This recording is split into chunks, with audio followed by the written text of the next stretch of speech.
If you or someone you know is struggling with alcoholism or addiction, do not hesitate to reach out for help.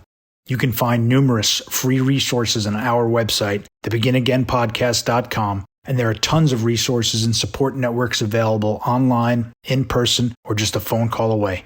You don't have to face this challenge alone. Welcome to the Begin Again podcast. I'm your host, Gary Menkes. On the Begin Again podcast, we delve into the inspiring journeys of individuals who have overcome alcoholism and addiction and emerged as true trailblazers in entrepreneurship, business, sports, and beyond.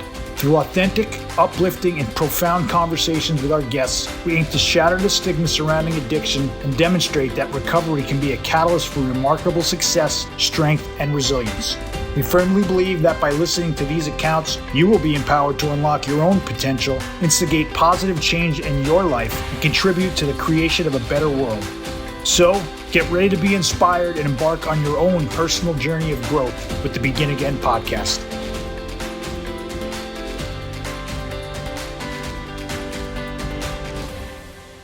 Welcome back to the Begin Again podcast. I'm your host, Gary Menkes, and today we welcome recovery host and host of the very popular Knockin Doorz Down podcast, Jason LaChance. With a family history of addiction, the patterns were set early that he too could become afflicted with alcoholism and addiction. A 20-year background in radio broadcasting, Jason felt there was something missing. After going through a divorce and becoming a single dad, he started his journey of confronting that he was an alcoholic.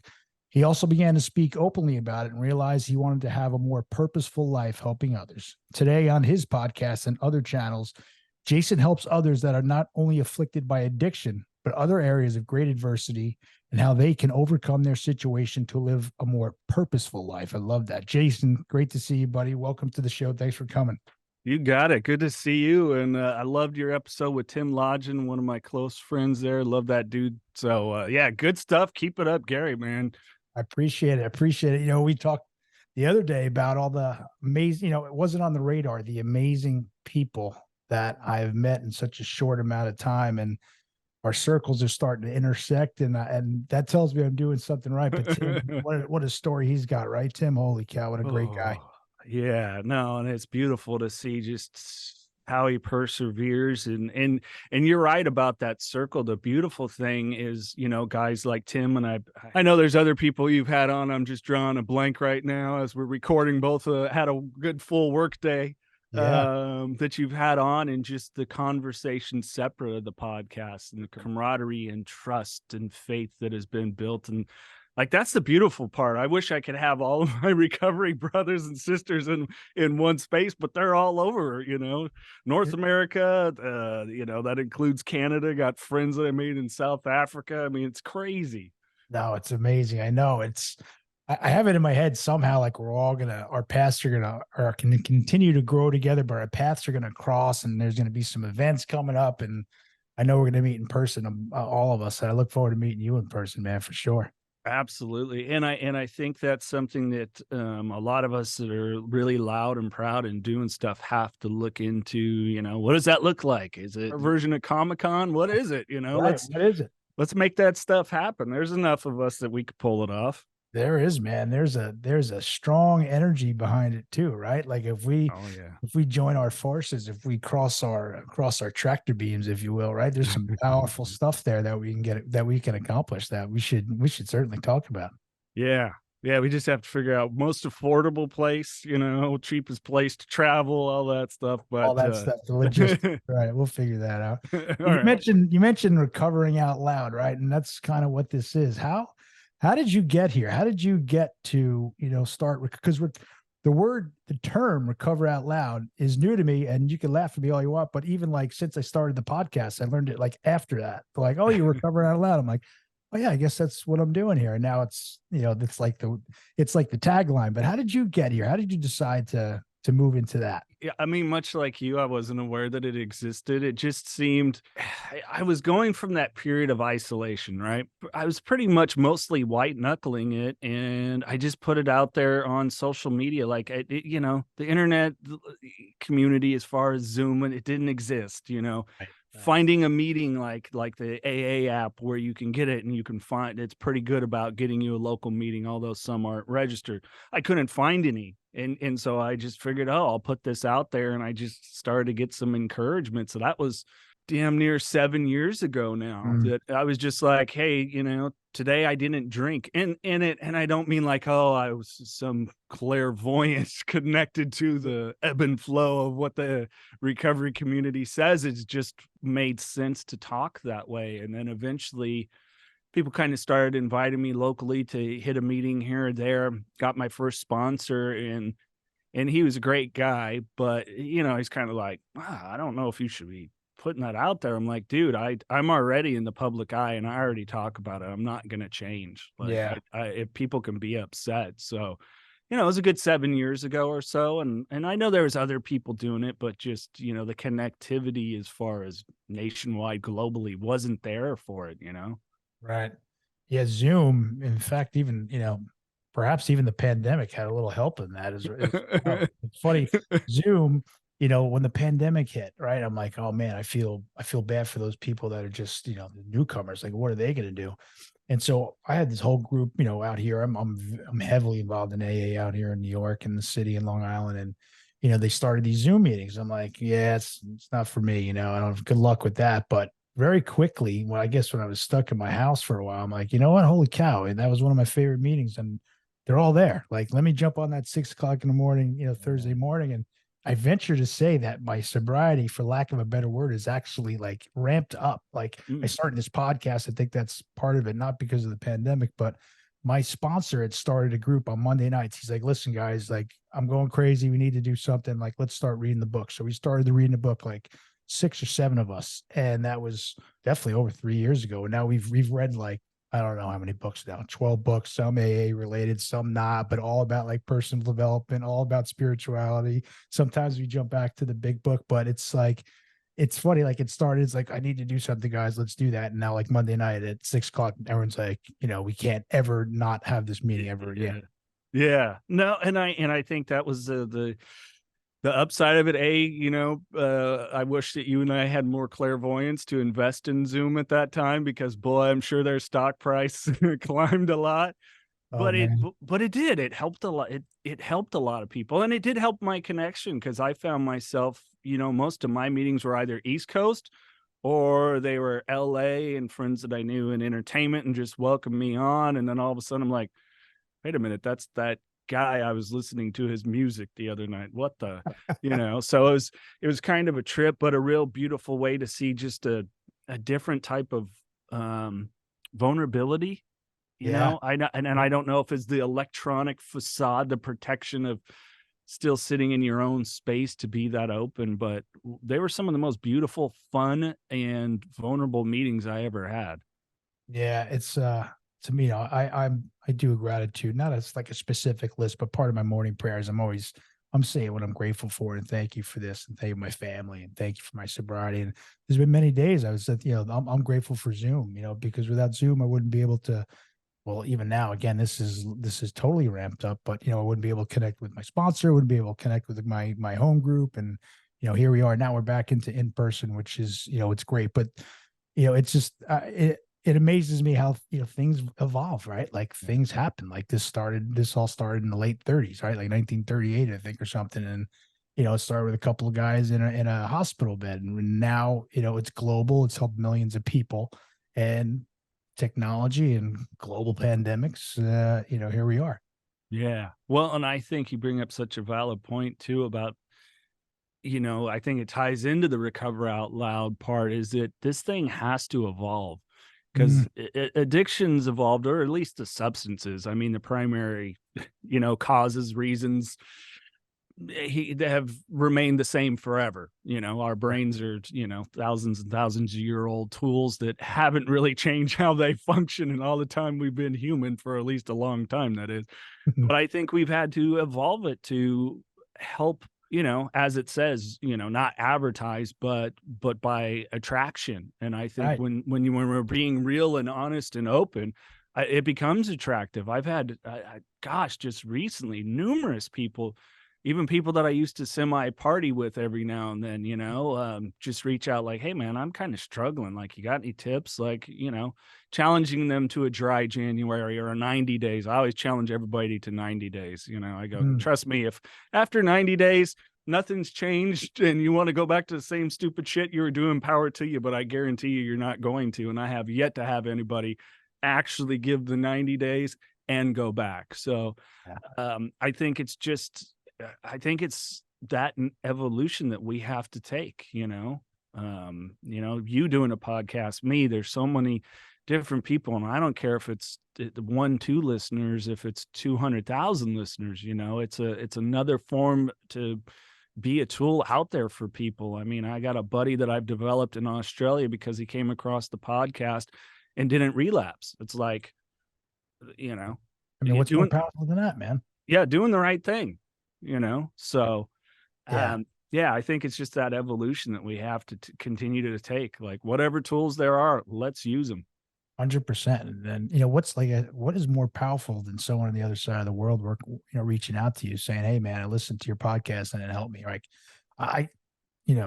I've gotten several DMs. I've gotten people have called me. I went through a week. I've talked about this before, a week straight where a friend of mine, her brother was in the hospital drinking himself to death. And they're calling me the next day. Another family member just, went out, DWI, lost his family, lost his house. And then I was at a conference and I went to this conference. And they said, what do you do? And this is before the podcast. I knew I was launching it. And I said, I'm starting a sober podcast. And this woman asked me, it's like, my husband's, falling off the wagon. What do I do? And this was all in like 4 days. And I was always too, like we talked about as far as recover out loud, like even early on, I wasn't like, yelling from the rooftops, if you will, but it was just easier for me to get in front of it. And so, if someone says, I'm like, no, I don't drink, and it's been a while and I'm always open about it. This is a little different where I am, being more vulnerable. We're telling our stories, across the radio waves, if you will. But, it was not lost upon me that, 4 weeks into me starting this podcast is that these people are reaching out to me. And you talked about, not promotion, but attraction, right? Like part of the reason why I started is when I was struggling early on, 17 plus years ago, my girlfriend at the time, who is my wife now, and I love to say that, she got me this book called Courage to Change. And it was all these like celebrities or public people that have lived a life in sobriety. Like Pete Townsend was in there. There's a bunch of people and it helped me. And then, walking through New York City when, early on, all I did was go to work and go to meetings. And I would run into some, celebrities in the meetings in the middle of Manhattan, right? I'm like, man, look at this guy. Like, this guy just won, not break his anonymity. This guy won an Oscar. I bet you he got that Oscar after he got back into these rooms. And my point is like, it helped me, even though I didn't say, hey man, wow, look at this guy's here, but it helped me. And I sit in the rooms and we hear these just unbelievable comeback miracle stories, and more people need to hear them. And I think the word, not to go too deep on the word anonymous, but I think it's kind of almost misunderstood in a way. It's not supposed, at least this is my sobriety, I should say. Like I don't want to push this on anyone at all, but for me, it doesn't mean to like hide in the, I don't want to tell anybody. It's actually quite the opposite at this point. And I think you kind of just touched on it. You talk about these podcasts. Like when I came into also, like it dawned on me again, like there can't be enough of us. Like there can't be too many of us, I should say. Like you can't, like this won't be a saturated market, for lack of a better word. Like can't be enough of us. Yeah. Well, and I'm going to kind of two things off that. One, I think with the anonymous thing is that even when I go to meetings, is it that I uphold that promise that I'm protecting your anonymity and your right to choose with it. So that's for me, like, hey, that's kind of the brother sisterhood of it all, is that, hey, I'm not even going home to my partner and looking at her and going, oh, who I saw there? Remember that lady that worked at, no, that's like that. It's there. It's the Vegas principles. Okay. What happens in the meeting stays there. and that's what I uphold, for me. And then the other one that I tell people, look, if you want to be open about it, get ready. And I'm not talking about the people that might slam you or have something negative to say, especially if it's on social media and they know you in your using days. It's the people that reach out and ask for help. You better be ready to, pardon my language, fucking help them right away when they ask for help. That, I 100%. think, is the responsibility of it, that people need to understand when they make that decision for themselves. If you're going to be out there and you're giving out the help, then you better give the help when it's asked. And I think that's a dangerous thing, because I've seen it, man. I had a buddy of mine, young man that I worked with when I worked in catering, helped him get clean, and then he moved away. And he had sent me a message, and I don't remember where we were. I had to really let this go, Gary, because it was a situation I couldn't get the message. Like it wouldn't come through. And he even had my phone number, but decided to send on social media for whatever reason. And then I never got a hold of him again. Went to wish him a happy birthday. This is about 3 months had passed, and me messaging, find out he had relapsed and passed. So that's the things I tell people, that it's, be ready for that when you're opening up and saying, hey, I'm here to help, that you're going to have some that you're going to lose regardless. Yeah. That's the tough part of it, and that's two things. The tough part is being in a position where you and I are, right? And where we want to help people. Like, there's going to be the people that just don't get it at first, or whatever it is, and they want to keep testing it, whatever the term may be, then go back out, right? But what happens here is, what we're dealing with is, death, dealing with, institutions. And these are best case scenarios sometimes, and it's fun, and I'm blessed, and I'm grateful that I get to sit here and talk to you and and we can talk about this stuff. But the bottom line behind all of this, and why we're doing this, lives are at stake, right? Lives are at stake.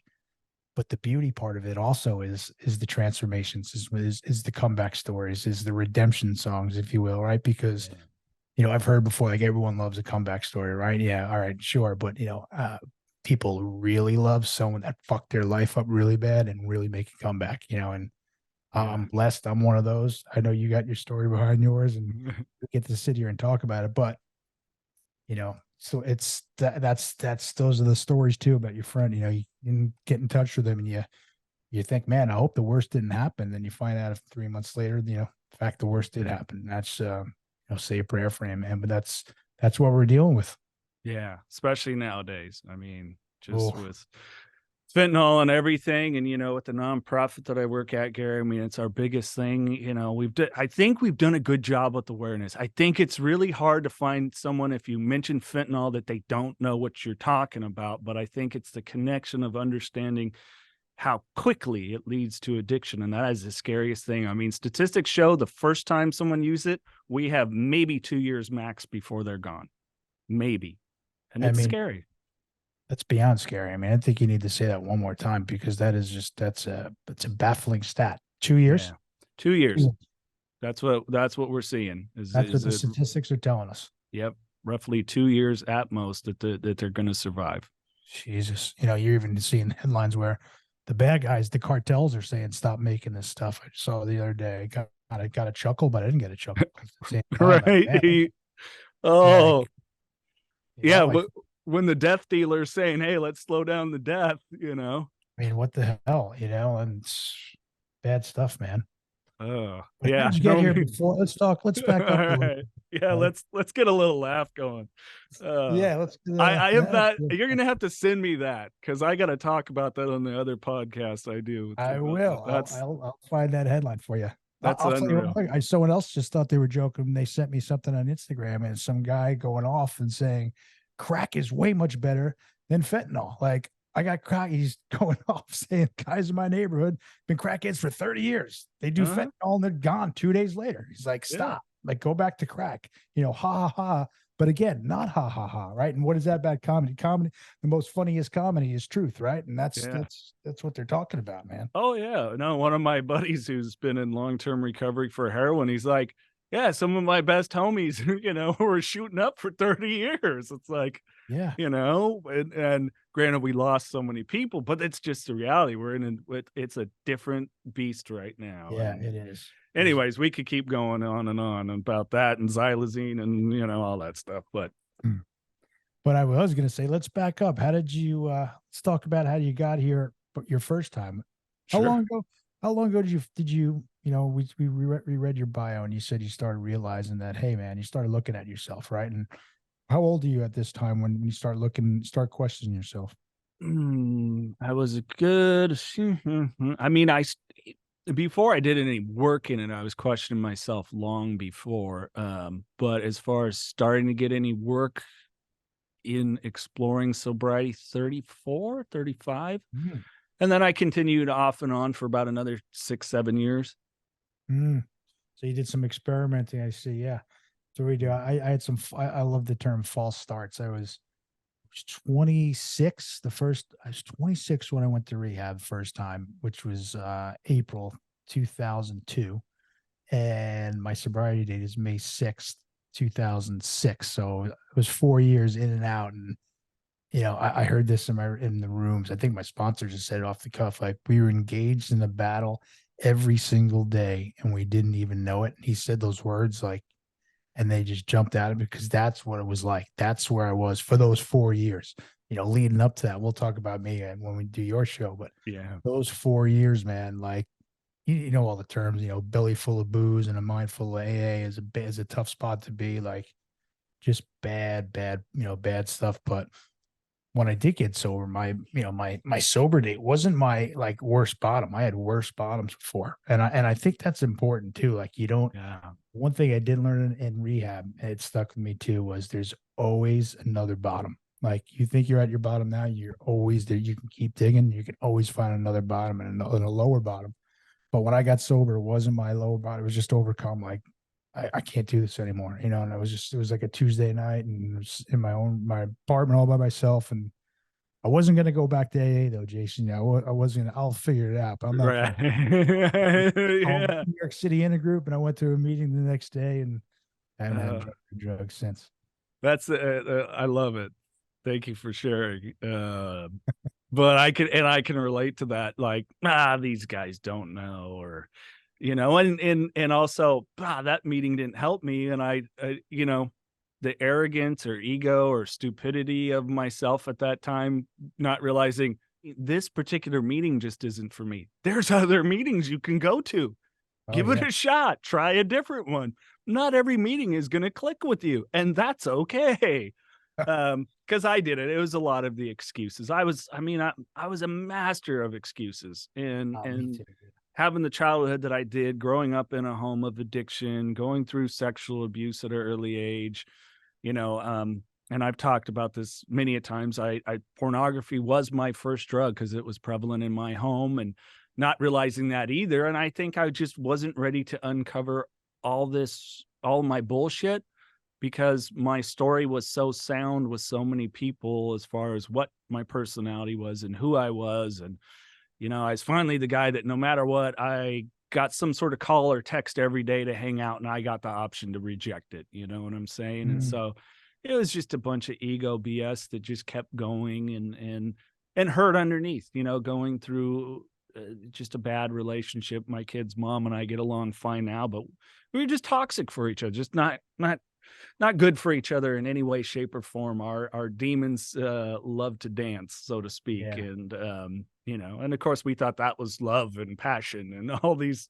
BS things that do not sustain a real relationship at all, ever, ever. So, it was that combination of stuff for sure.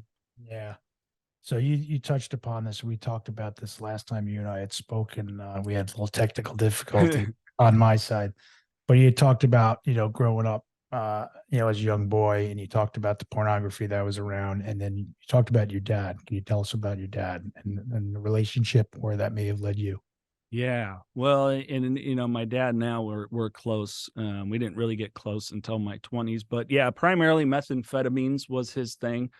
But my dad went through a tremendous amount of abuse, mentally, emotionally, sexually. Was living on his own by 14, driving illegally to, make his way in the days where, he had a mustache. Nobody questioned it. He's You know what good. I'm Right, saying? right. I mean, literally, when him and my mom got married, my grandma had to sign the marriage certificate because he was 17. I'm looking at my son going, there's no way you could be married in a year and a half. Right, right. Oh my God. So, he just, I mean, in a day and age where, we're getting better, men didn't talk about the things that we went through and how it's affecting us, let alone even try to figure out what happened and how it affected us.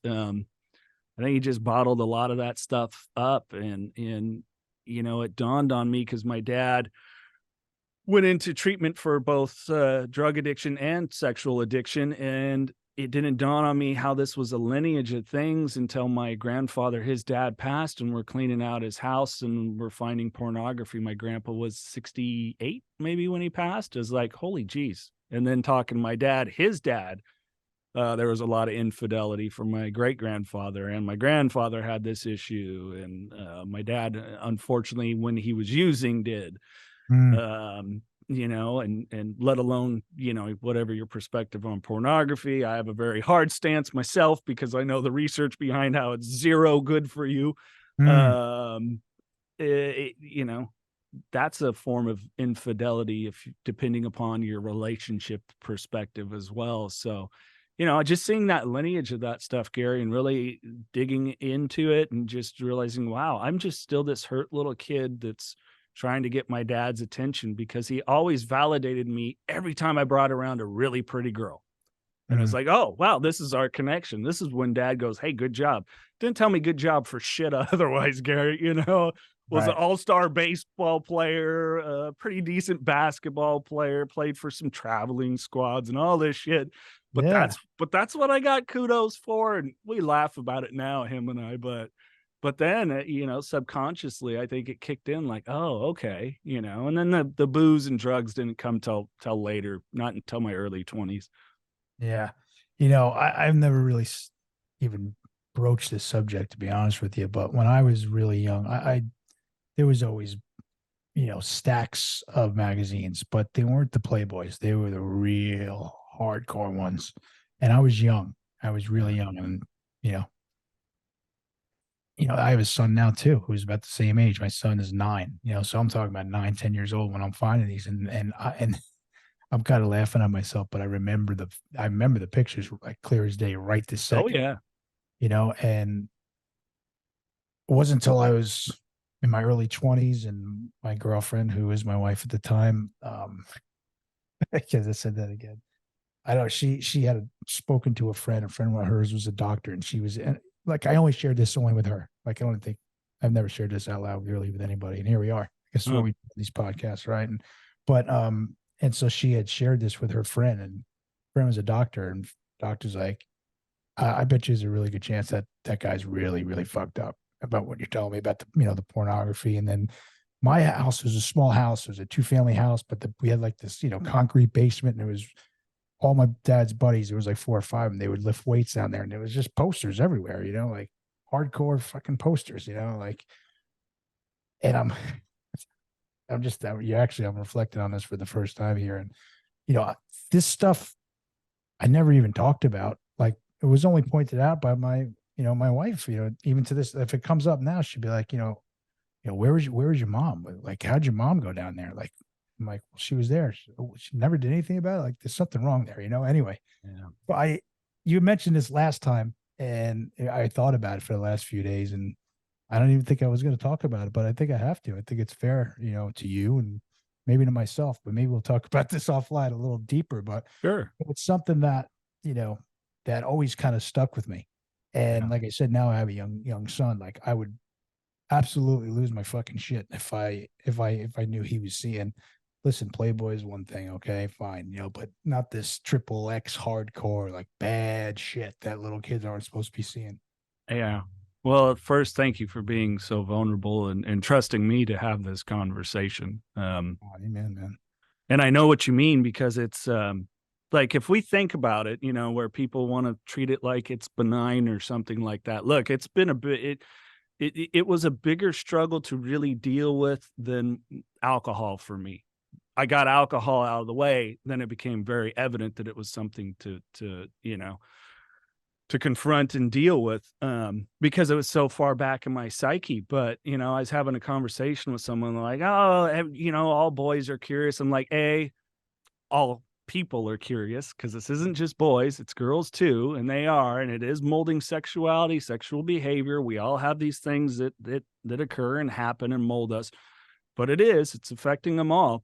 And if it's so benign, would you say that model just strip naked in front of your child? Well, no. Okay, then why the fuck would you let them look at something online? Let alone would you let them watch a gangbang? Would you? No, you wouldn't.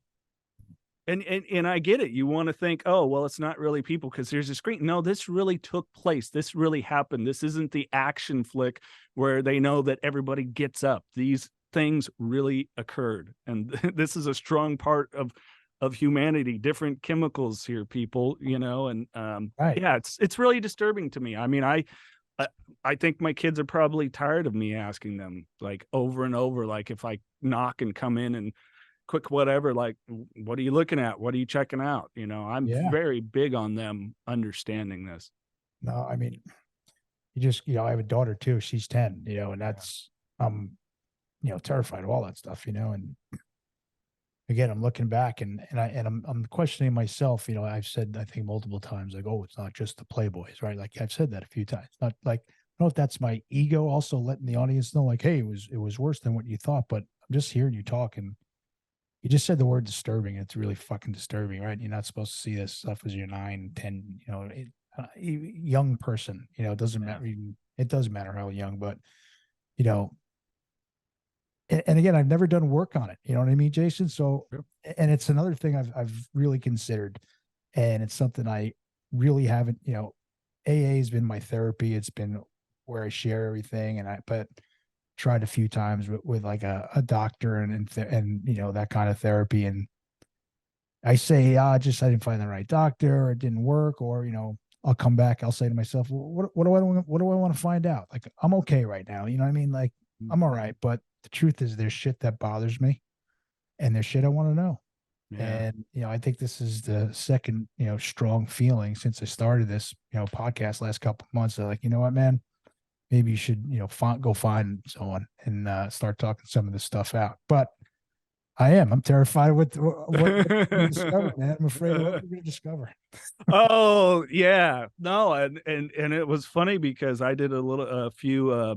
There was none local, so I did them out of Monterey, sex and love addiction meetings, and there ended up being a guy on there that I knew, ironically enough. And then we did some sidebar stuff, and it's not very common where you don't have mixed meetings for Mm. slaw for sex and love addiction. But I was like, yeah, like I've heard some women in AA meetings kind of talk about it, but not much. And he goes, look, he goes, I can tell you're doing the work and respectful. I'll set up a private thing. And there was a few women that shared their experiences of abuse and what they went through. And, it's a really interesting thing because it would kind of go one way or the other. Some people become sexually impotent or hyperactive, which I think I was more in that direction.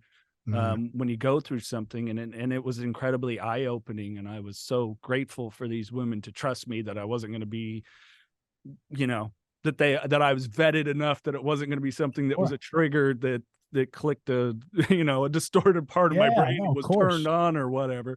But it's a really important process that I think everyone, I mean, how many of us, you've been to hundreds, maybe thousands of meetings, the vast majority of us in recovery has some pinpoint trauma at some point. And the amount that I'm seeing more and more, especially of young men reaching out to me, or even older men that like, hey, I went through some sexual abuse and it really bothered me and I've never really talked about it. And oftentimes I know for me, that stuff's sitting back there even when I was sober and trying to be intimate, carried a lot of weight. And, Mm. it affected me a lot. It took me quite a while and a very, very patient partner that was willing to get to know me first and really be able to talk about that area of our relationship, and also wasn't looking for it to be any foundational piece of the relationship either, because that's dangerous in itself. Right. So, it's I think just another one of those components to being human that oftentimes when we're off in our addiction, it kind of goes hand in hand, or I don't know.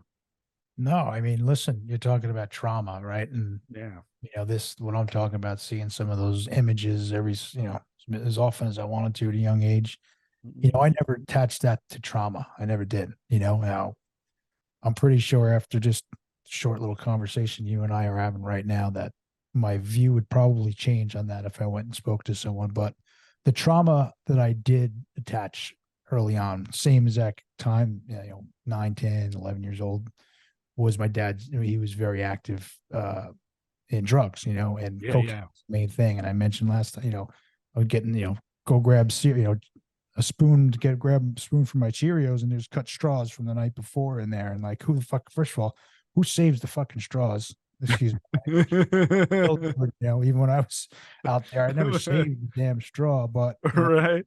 my house, that's what they were. But so but that's the trauma, that I do. That after time. Then there was, and I say this too, and I love my dad, and I get along with him, really well now. We've had a very up and down, a lot of tumultuous episodes throughout the years, but right now things are good. But when I was a kid, I would sit on my couch and I was terrified he wasn't going to make it home. Like, I mean terrified. Like, and that's all I did was sit on my couch and just, when I got home from school and tell myself, man, I hope he comes home. Hope he comes home. And then, the car would pull in the driveway and cool. I was all right. I was good. Like the word childhood anxiety was not a term that I didn't learn until No. recovery, like fairly recently. And I'm like, oh, what's childhood anxiety? And I started reading about it. I was like, oh shit, That's me. Yeah, that's me too. All right, let me. I don't want to look at this right now. I'll look at it a little later. Yeah, I didn't even know that I had anxiety till I really tried to get sober, and really, it wasn't until the past 4 years or so, because I'll be coming up on 3 years of continual sobriety in February. I was pretty good. I usually got about the 2-year mark and fell off. That was kind of my thing. So continuously, I've got a almost 6.5, 7, somewhere in there. But I didn't even know it. And it was funny. Recently, I had someone ask me, a close family friend that had worked for my dad, and we had this house that was on top of this hill, and the bus dropped you off way at the bottom, and here I would be dragging my backpack and coat. I was a very short kid, ironically, to be 6'2" now. But dragging my backpack and coat up the driveway, and he goes, "You always look so worn out. It must have been a tough day at school." And I went, "No, it's because I didn't know what dad I was coming home to." Oh yeah, man. And with that said, what was the thing in reflection when I went back to it and thinking about it, when I'd feel a sense of anxiety? Oh yeah, dad's bathroom. Oh, was there a Playboy in there? Oh yeah. Okay. So it was the first thing I was looking to do to, get a different response from my nervous system. And so for me, that was that synergetic connection of like, oh wow, this was a problem for a long time. It was the same effect I was trying to get out of booze. I didn't like the anxiety and the other things that I was feeling, especially in social situations. All right, couple shots, boom, there you go. You're rolling into the night. So That's it, right? yeah. So it all leaves you, right? It's like, it all leaves you. And that's how it was for me. And then, yeah, there was fun times too. Don't get me wrong. I had a lot of fun when I was out there early on, and then I kept going, and it was dark, and I wasn't stopping, and we'll talk about that again probably a little later. But I had done not extensive research, just looking into trauma, because I heard, the doctor Gabor Mate. I'm sure you're familiar with him, and I'm sure the actual stats. I don't know, but statistically, people that have gone through childhood trauma in our community, addiction, alcoholism, is absolutely stunning. And I think he even thinks it's like 100%. Like everyone that does suffer from addiction, he will swear that there's some point they have been through some sort of trauma for sure. Yeah. Well, and we all encounter traumas, right? I mean, and we're going to continue to have more. It's a framing of it. Like if I do recovery coaching, that's the first thing I try to get with somebody on is, was there trauma points? What were they? How can we reframe them? How can we take you from a victim mode? Because there's like the big T's and the little T's, you know what I'm saying? Like a friend of mine, she, her dad left when she was young, but she didn't really look at that as trauma. And then when, they sort of had a relationship, but he started a new family and, that kind of thing. And then we were talking, it was like, she kind of went, oh shit, yeah, this was more traumatic than I realized it was to me, it's Yeah. almost that abandonment thing. I was like, well, yeah, how are you with relationships? He's like, oh, mind blown. Yes, I have daddy issues, and it's Yeah. like, guess what? Me too, So I think these things like trauma doesn't have to be that big, huge T. It could be something where, because of the own story you tell yourself as a little kid, and then mom was late and you're telling yourself, oh my God, mom was in an accident and dad picks you up instead, but doesn't explain to you why he picked you up. It was simply mom got stuck in traffic or something. You know what I'm saying? Yeah. There's so many different types of levels, so to speak, but it doesn't mean it doesn't get cemented up in your psyche and your developmental process. Yeah. Developmental process. I was just thinking, as young people, like we're also evolving, we're also growing, we're also building our instinctual, perhaps even subconscious defense mechanisms, right? Like our Yeah. survival mechanisms. Like these are things that we learn on our own to survive, right? And these are some of the I'm laughing at myself, like I talk about this, chip on my shoulder that I developed as I started getting a little older. And when I say a little older, I'm talking about like junior, 10, 12 years old, 13 Sure. years old. You go from like kind of this innocent kid and things start turning, things happening, things you're seeing you're not supposed to see, and you start, I guess, developing your survival mechanism. Or for me, Yeah. started, developing this little chip on my shoulder and started getting some trouble. And then I started getting some real trouble, still young, teens, 15, 16 years old. But, I'd like to, you mentioned recovery coaching. What led you to, because I'm going to guess that you didn't, go to high school and say, hey, you know what, after I had this amazing career in broadcasting, I want to become a recovery coach. Like, how did you do that? Because I think it's beautiful, man. I really do. Uh, Hear how you got there. I was asked to. A There you gentleman go. that's a mentor of mine that have you talked to Greg Champion? I'm trying to remember. I have not. I have not talked to Greg yet, but he's on my list actually, and we have Okay. some mutual friends actually. Yes. Just been such a vital man to me, especially after my last relapse. He was one of the first 4 people I spoke to. Um, and he was offering it and he just kept sweetening the deal. I'm like, I can't afford it. He runs one of the most reputable rehabilitation Yeah. facilities in the country Yep. for a reason. I had visited there before to see how they worked and all this. And then he just kept sweetening the deal. Like basically is like, look, if you just covered this cost, I will put you up. I will feed you. Just get here. This is something you need to do. And he's like, it's going to carry more weight that you have a certification. And he goes, Right. not to tout my, blow my own horn, but they're very, very reputable. Sure. Um, Startup recovery. And so, yeah, I just went down, did it, had an amazing experience. And I think the first person I worked with was about 3 weeks later. That's a little different than being a sponsor, like they get Sure. assignments and I don't do too many people. Like right now, I'm only helping one person, and it's not that I reject anybody per se, but it's just like, I'm not looking to get crazy rich off of it or anything. Matter of fact, it's incredibly affordable for what I get paid for some of my other things that I do per hour, so to speak. But it's just some people get stuck, and it's really to help past plateaus and maybe take a different angle that if they're doing groups and therapy that I can maybe help them explore and unlock and take back there. And yeah, I would have never in high school when it's writing out, what do you want to do? No, I would have been on your wall, Gary, right next to Kobe Bryant if you asked me what I wanted to do in high Yeah, school. man. Yeah. So Same yeah, here. So yeah, I would play. You mentioned baseball. That would have been my guess. Yeah.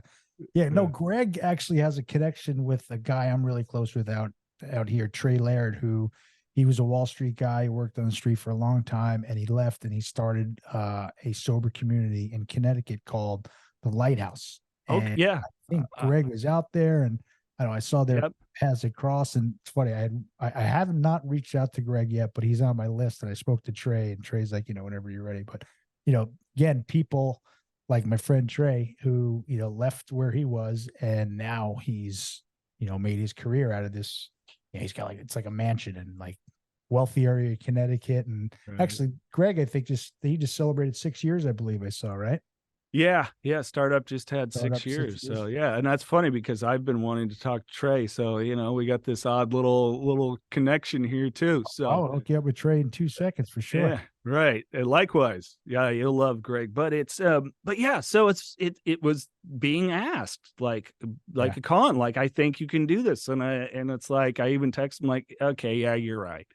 Because it gave me more tools too. Even I mean, it was worth what I spent in just that, I'll go to Celebrate Recoveries, probably the most frequent in-person meeting I do anymore. And there's a newcomer there, and so be able to help them out, maybe a new tool. So there's so much that I took from it that I can employ to just helping a brother out, when in need. So yeah, Beautiful. it was worth it for me, a beautiful experience in itself. That's awesome. I've seen too that you have been asked to do a little bit of traveling to share your story. And I think you did a couple of live podcasts and you need to speak in front of some people. Tell us about that. Yeah, a friend of mine, Amanda Marker, she's got Bridge the Gap. So I think she just left Wisconsin because her kids were somewhere else. But she did this 2-day event, and it was like, what do we got to do to get you out here? And it was all these people that are going to be there that I've met online through the recovery community, and it's like, Right. all right, yeah, we got to figure this out. So yeah, went out, did some podcasts and a little bit of speaking, more of one-on-one stuff that I did with people, and it was a beautiful experience. It was neat to have that first kind of venture out to another community and another state. Really, I've done meetings in Northern California, Central California, Southern California, but never anywhere in another state except on Zoom. And so it was kind of cool to go out and just see how people do stuff a little bit different maybe. And yeah, just a rad experience. That's yeah, I'm hearing you talk and you're asked to travel and you go to Wisconsin. And I'm just, for me, and you seem very similar. Like we're not patting ourselves in the back at all. I'm not patting myself in the back at all. But like I mentioned earlier, like getting those phone calls, like when I was the last person in the world that they would ever reach out to, right? But today, I may be the first on a lot of people's list if something's happening, and that just keeps me going. And then that's just, I love it. I just love when that happens, right? And I don't, again, we don't. I'll share that with my wife and say, it feels good, and Yeah. but you're getting asked to travel up and down the state. And you're getting asked to travel to Wisconsin. Like I know there's going to be more coming. I mean, that's gotta feel Oh, pretty good, right? yeah. It's I think it's the weird thing, you have all these different skill sets over the years. And I think it's like talking with people about destination syndrome, where it's the finish line that they're obsessed with or whatever it is. I mean, it seems to be a common thing with everybody, let alone with a lot of people in recovery. And it's me reflecting like just the journey of it all to acquire a bunch of different skill sets or be thrust into situations when I was in college and first started in radio. And it's like, well, you're the lowest guy on the totem pole. You're going to go host this concert at the Catalyst in Santa Cruz, pretty famous venue. And being like, oh my God, I don't want to be in front of 1,200 people. And it's like, well, it pays $500. It's like, oh shit. Yeah, that's my rent for the month. Okay, I'm going. Right. And then eventually kind of loving it, like the day after our recording here, I'm hosting an MMA event and all these different things. And so these different skill sets that you just kind of develop, and they come to serve a purpose that you never saw coming. So Right. it's kind of the cool thing. I mean, let me ask you what you were saying there. It's like, did you ever have a moment where you went, holy hell, I'm now the reliable person? No, but again, it's not lost to me. Like I have a sense of gratitude, I guess is the word. Sure. Like, I'm just like, I don't want to say look how far. I never say look how far I come. Yeah. I don't know why I just said it, but it's like, man, look where I was 17 years ago. In fact, I went through a time in sobriety. I was really struggling. I was like, I think I was about 8 or 9 years sober. And I was like, there was a lot of stuff going on. I was in a bad place all around, bad place financially. I had 2 young ones and I was really on the fence and I wasn't going to meetings. And I was like, I wonder what my boy, I never really asked my boys, like, what do they think when I went away and when I stopped? I wonder what they really think, and I asked them, we were at like some barbecue and I asked them and they looked around and like, oh, we talked about this. We all think you had died. I think you would have been dead right now. I'm like, really? I'm like, come on. They're like, Wow. no, man. I'm like, I'm not going to go back out today. I'm going to stay sober for another couple, if I'm going to stay in this, and I was battling it. And I bring that up only because, I say this a lot too. I'm kind of all over the place with answering your question, but when the phone rings right now, Jason, like when my phone rings, I have an instant sense of gratitude that I can answer that call, that I'm going to answer it, because there was so many years, a block of time in my life when the phone rang, I had instant anxiety and fear of who was calling or who was chasing me down. And today I'm not like that. And it's the same thing where I'm getting a text message or I'm getting a phone call. Like my brother's in the hospital. He's drinking himself to death. He's 50 years old. Like, what do I do? And me like not even thinking about it, finding him a rehab, getting his insurance card. I don't know what to do, but give me his insurance card. Let's find him a rehab and have him ready to go. Yeah. And, she's like, holy cow, you're amazing.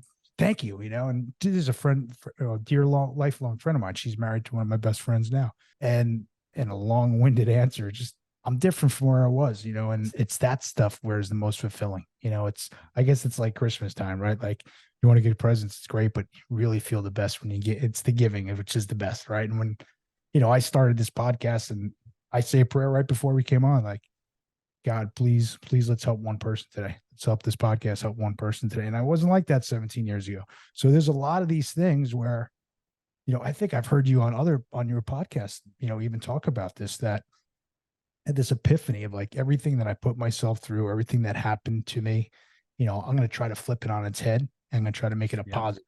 And, like I got in a lot of trouble when I was early, young, and I was afraid I was afraid what people thought about me, now I'm like, what, that's going to help my story right now. Maybe it helps this thing grow. It's a pretty good, big part of my story, but all stuff like that, just trying to turn everything on its head and make it a positive. And, again, I guess it's in the giving, right? And that's to serve people. And like, I'm kind of laughing at myself because I wasn't like this before, I wasn't, hey man, I want to help people. I want to serve community. I want to serve people, and that's what I want to do. I want to help people.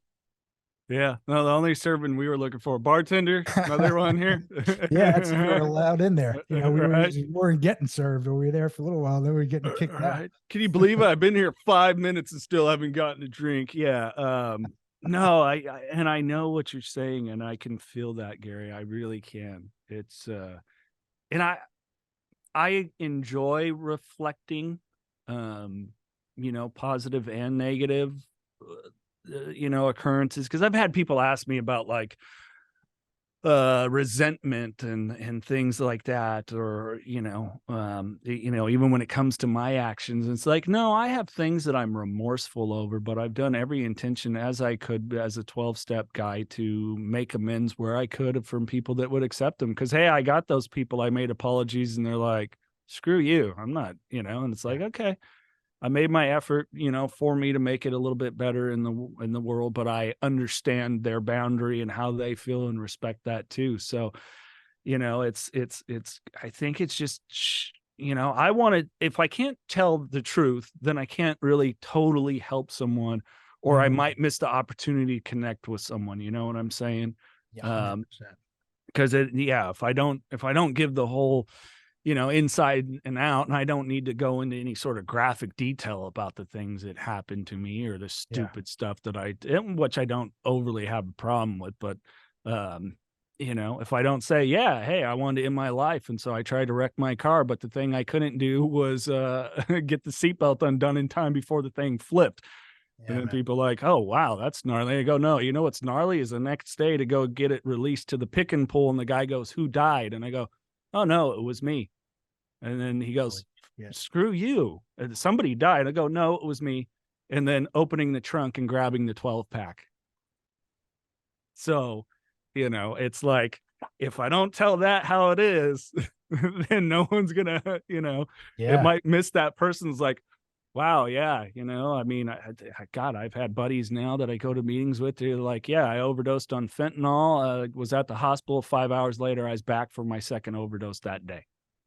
You know what I'm saying? It's like, if we don't get these things out there, I think, and just give it how it was, then, we might miss that chance for somebody else to go, wow, look what you're 30 days sober, you're 3 years, you're 19 years, all these things.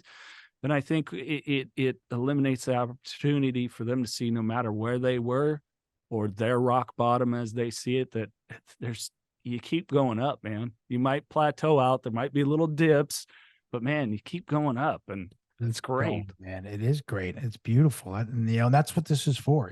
That's when we say help one person today, like that's what I want to I want us to reach. I want someone to realize that, I say this all the time. There's not like a big giant sign when you walk into an AA meeting or a rehab, like, come on in, change your life for the better. Like, Yeah. live a life beyond your wildest dreams. Like, yeah, sure. But you know what?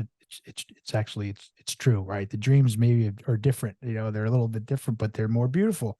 Yeah. And, that's what I'm hoping that we reach, and I know your message will certainly reach one person for sure. And, I hope so. again, I want them to know that if you can overcome this, man, if you can work on yourself, you can stop drinking, you can overcome your addiction or alcoholism. There is nothing, absolutely nothing that you cannot do. And that's not like grandeur vision. That is 100% fucking fact. And I'm Yeah. one of them. And I just want more people to realize that. Yeah. Once we move that stuff out of the way, it clears up so much room for so many beautiful things, that unexpected gifts. Like you asking me about that, would I have thought this like in high school? No, but they're really beautiful, unexpected gifts. The responsibility of it is one of the greatest ones, if not the greatest. It's like, oh my gosh, I'm being a responsible individual in not only my relationship, my family, my community. Like that's a good feeling. Yeah. I'll have the flashbacks of like maybe if I'm doing something with my son that lives with his mom and I'm driving back late at night the same route that I used to drive when I was doing the hide from the cops, and it's like, oh, I've had those like feeling nauseous, like, oh my gosh, I can't like I can remember those drunk, hungover feelings and how disgusting they are to me. And So that's the stuff I keep close, that it's like, yeah, anytime I have that little gross little thing, it's like you can have just one. It's like, ooh, I go right to those thoughts and feelings. It's like, no, you can't. no doubt And that it's ejected. yeah, I am a big believer. I'm a big practicer. Practitioner? Would it be a Practitioner. practitioner? Yeah, I guess that's the word. Don't forget where I came. Don't forget where you came from. Like, Yeah. don't forget where you came from. And for me, don't forget where you came from is 17 years ago, and don't forget where you were 17 plus years ago, because you're on a different path. And now my life's a complete 180 from where it was 17 years ago, and that's a Yeah. beautiful thing. Oh, it's gorgeous, man. Yeah. No, you're doing wonderful stuff, and being able to be there with your kids and them Uh, never see you that way. I mean, that's the biggest remorse, is that my kids did see me intoxicated and did have to experience it. They don't recollect me ever. They've told me and I don't remember. I was never the yelling guy or anything like that, but I did have at least one day I recall, my son going, "Dad, hey, it's time to go to school." Son, I'm not feeling well, and not mm, getting them to school. And it's like, oh, especially as someone that's so big on education, not just in the school, but just period in life, that it's like, oh, that one still stings. That's the one that easily I keep close to just remind me, oh yeah, that's what that next day will be like. mm, yeah, I hear you. But Yeah. I'm sure, and I know that you're making the living amends every day to that one. But you just said it yourself, right? Like, you don't go back. You just keep going. You keep going forward, and you make it Yeah. every day better.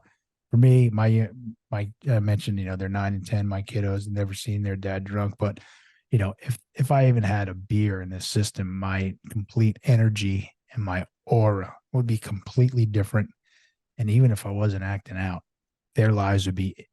And again, this is not like hyperbole. Like, their lives would be immediately altered. They saw the way this guy used to be when he had alcohol in him, and I'm just I have the thoughts too, like, hey, how bad was I? Was I really that bad? And yeah, man, you were that bad.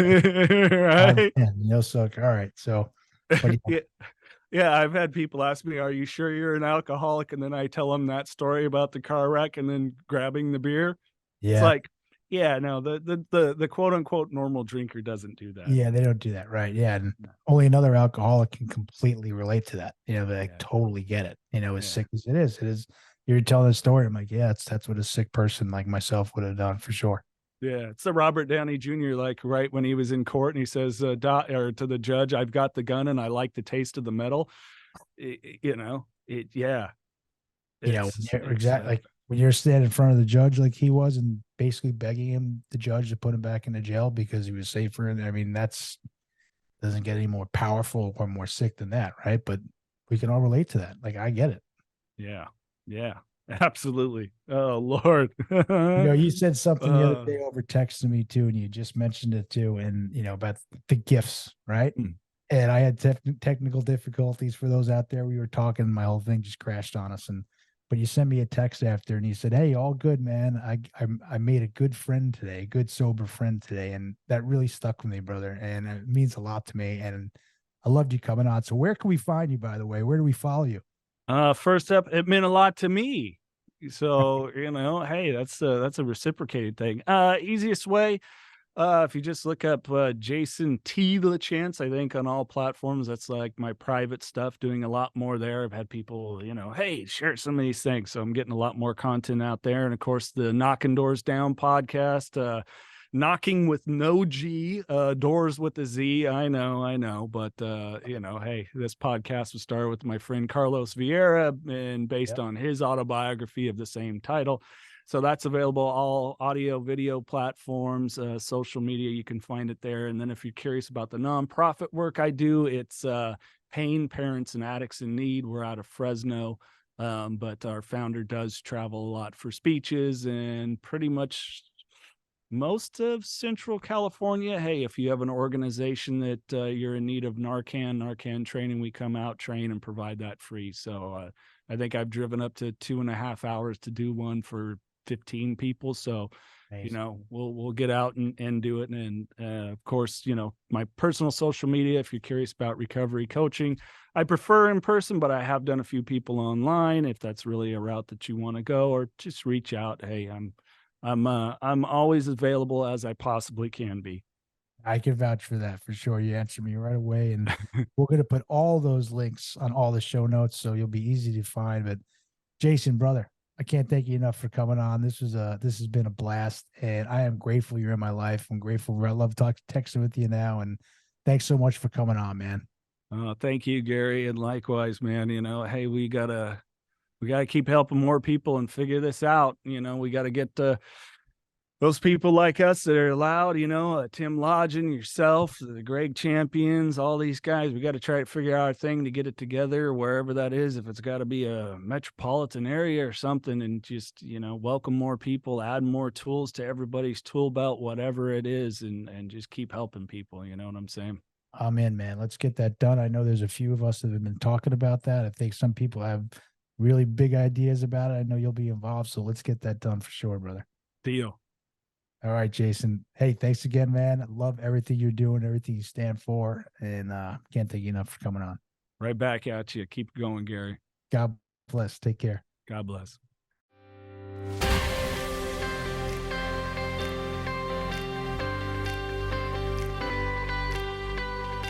Thank you for tuning in to another powerful episode of the Begin Again podcast.